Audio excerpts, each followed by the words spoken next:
สบายดี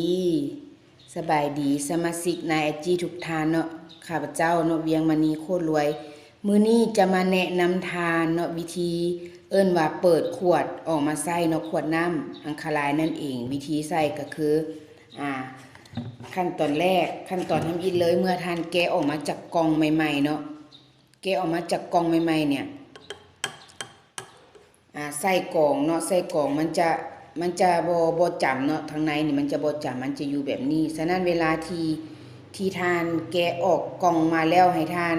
หั่นตัวนี้ใส่เนาะหั่นใส่กับฝาให้จำเนาะหั่นใส่กับฝาจำแล้วก็เอาน้ำใส่บ่จำเป็นใส่เต็มเนาะใส่ประมาณครึ่งขวดก็ได้แล้วก็ให้ทานสั่นล่างทิ่มประมาณ3-5 เทื่อหลังจากนั้นก็ให้ทานแช่ไว้เนาะเอาน้ำใส่เต็มเลยให้แช่ไว้ประมาณ15-12 ชั่วโมงในครั้งแรกนั่นเองเนาะในครั้งแรกแต่ว่าครั้งต่อไปนี้เพียงแต่15 นาทีก็ถือว่าโอเคแล้วเนาะแล้วก็สามารถเติมน้ำได้ตลอดวันเลยทานกินเมิดก็เติมใส่กินเมิดก็เติมใส่กินเมิดก็เติมใส่นั่นเองฉะนั้นอันนี้เอิ้นว่าเป็นวิธีง่ายๆเพราะบางท่านอาจจะยังบ่ฮู้ว่า